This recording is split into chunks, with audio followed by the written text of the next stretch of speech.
And as we've seen earlier, Donald Trump and Hillary Clinton brought some international celebrity to Arkansas politics this weekend. Let's explore presidential politics at a much deeper level. I sat down ahead of Saturday's controversy with Trump with Dr. Barth, political scientist with Hendrix College, and Clint Reed, a GOP strategist with Impact Management Group, two of our polling partners with Talk Business and Politics. We discussed some higher level presidential analysis. So let's begin with Donald Trump, okay? We were talking a little bit before the camera here. Since he spoke on Friday, do you guys see Donald Trump in this campaign cycle? Is he contender? Is he celebrity? Or is he a curiosity at this point? Clint Reed. I think he's promoting his brand, to be honest with you. I don't see him being a long-term credible candidate in this race. I think at the end of the day, he's tapped into some fervor that is a legitimate Republican primary voter issue. I think once you get outside of that, you start to dig into his positions that he's taken in the past, his contributions he's made to Democrats as part of his Trump brand, he's going to have a really hard time getting some traction. Yeah, I guess I have a question whether it's good for his brand, because I do Great think question. that there's going to be so much exposure of him that I think it could really have some impact in terms of whether he has brand appeal beyond this. I agree in general. I do think that because of the now 15, 16 candidates that are in the field, closing in on way 35, too many, right? Way too many. Because he does have such pronounced name recognition, he's going to continue to thrive in polls because it's just split so evenly, and because he has this great ability to get media, and then media buys media, and so he's going to be around for a while. I think the question is, when does it go out? When does the flame begin to go out? I'm surprised he took the step of getting in, because it really does. He's now had to file campaign finance records. Those will be micro-examined to see if they're accurate, all those kinds of things. So I think it's a different day. So what's he tapping into in terms of this political currency that he's trading in right now? You mentioned earlier it's a primary voter kind of appeal. Is it the immigration issue? It's the immigration issue. I mean, it's still a really hot issue among Republican primary voters. What I'm interested in, and I agree with Jay, is once Donald Trump steps on stage with 19 others, I mean, we're talking about governors, people that have led, people that have foreign policy and executive leadership. It's going to be interesting to see how he deals with that in being in a limited space where he can say limited amount of things, and then you have to turn it over to Marco Rubio or Jeb Bush and let them have an opportunity to compare and contrast. That's where I think it's really going to get interesting.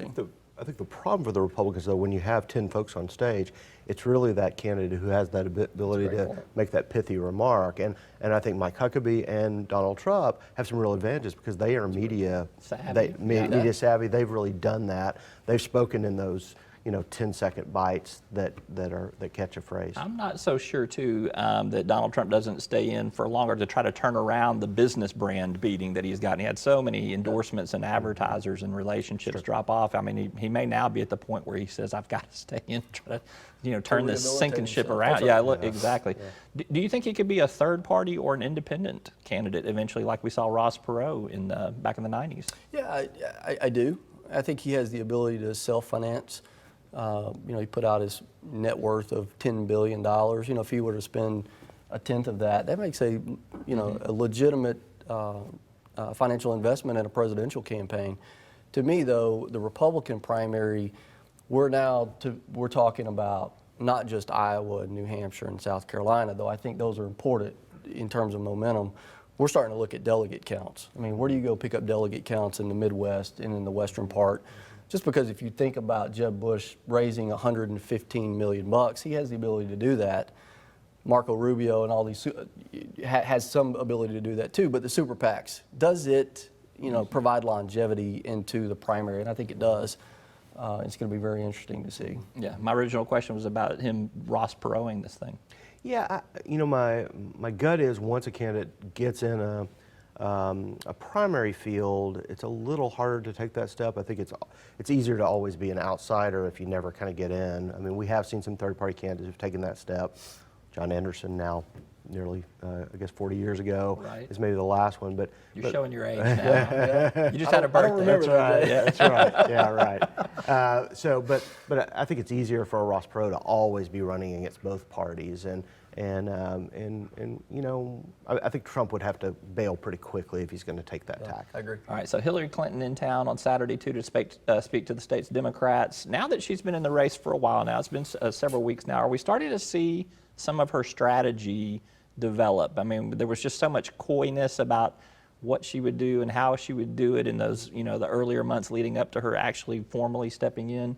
Are we seeing her play her cards now? And if so, is she playing them right?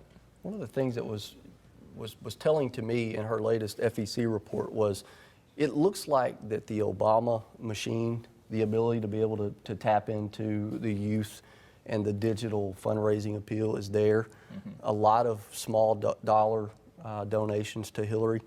I think that's important to her. She has to be able to do that. I do think she's going to be challenged early. I think Bernie Sanders presents an early challenge to her. He may win one or two of the early states, but I think, you know, not to speak for your party, but I think at some point they look around and go, man, we've got a problem here. Let's get back to securing our nomination and making sure that we can compete with the Republicans in the general election. Okay. I think Sanders' early success is actually a tremendous opportunity for her. I mean, if she now beats him in those first two primaries, then she looks really strong, maybe stronger than she is. I agree the small dollar donors are a good sign for her. Over 60% are from female donors, which is not traditionally a giving base in a campaign. This has been she is running a very progressive campaign. It's also a very gendered campaign, and she's really talking about economic issues in terms of their impact on working women. I mean, it's a very different campaign in a lot of ways since than 2008. It's the same in terms of it spending a lot of money. Their burn ratio, that is how much money they're spending early on, was huge. They have not learned that lesson. So that's something they got to figure out moving but that's forward. not unique to her. I mean, you're seeing that with Republican candidates too. Right. I mean, it's the perpetual fundraising cycle, and I think that's just part of where we are with presidential campaigns. Is she running a general election campaign yet, do you think, either one of you? Yeah, more or less. I mean, I think she is convinced, based on the Obama strategy of the last two cycles, that there's not that much difference between a Democratic primary campaign and a general election campaign. You know, I think she's tried to play it safe, a little safer on trade, for instance, than if she was running a pure primary campaign. We've seen the contrast there.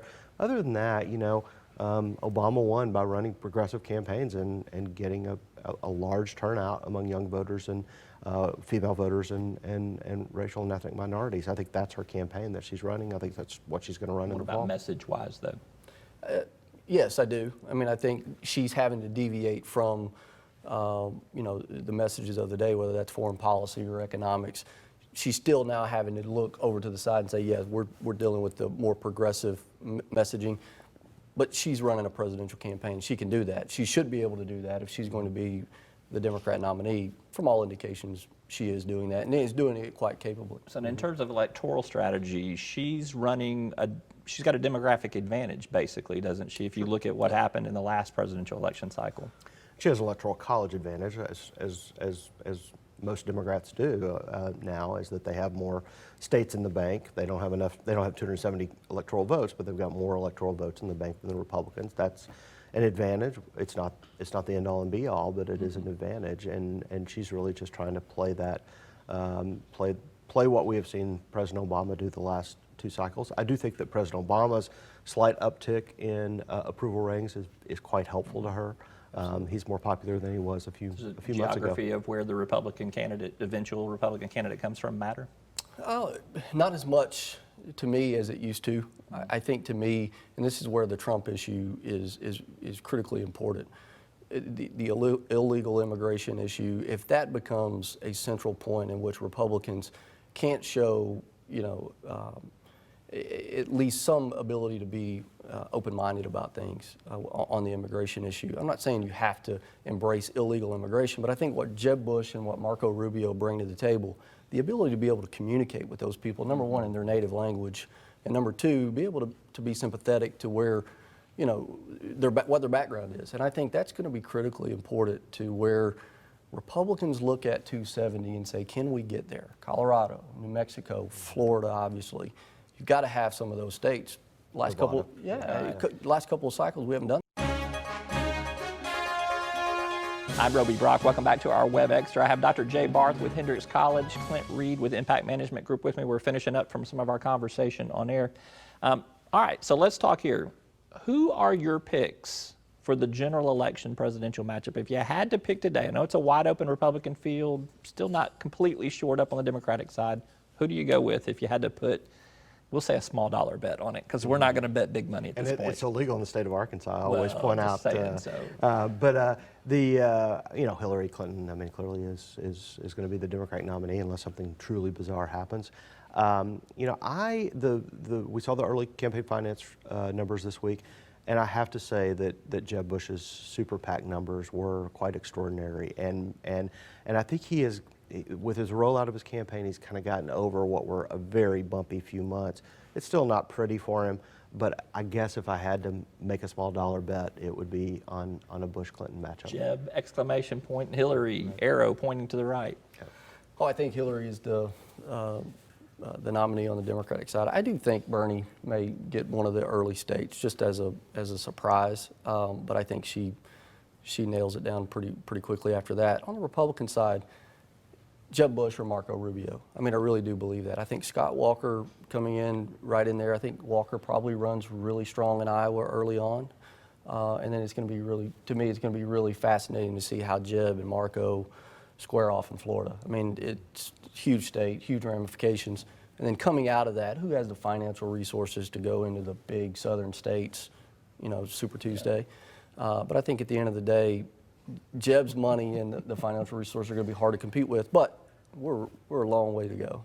See, I was going to go Jeb and Hillary too, and that's so uniform for all of us. So let me just I'll throw a curveball out there. I'll take Marco Rubio, just so that we've got this on principle, and I can say I showed you guys up. How about that? And I do think Marco Rubio is the strongest nominee. I agree with that. Why do you think that?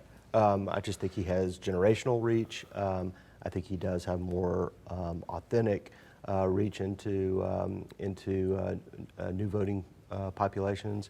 I just think I think it's time for a break from these brands that we've lived with for so long. Are you going with Bernie? No, I'm not going with Bernie. I'll stick with Hillary on that one. So you agree with that? I do. I think the generational thing is important. He can give a great speech. I mean, he's very Obama-esque in that regard. He put some states in play: New Mexico, Colorado, obviously Florida. We have to win Florida. I think he gives us a real shot at being the office holder. And he's thirsty a lot too. He drinks water very well, which is a great candidate quality there. All right, Clint Reed, Jay Barth, thank you very much. Appreciate it. Always. Thanks for watching this Web Extra. You can keep up with the latest business and political headlines each and every day on our website at talkbusiness.net.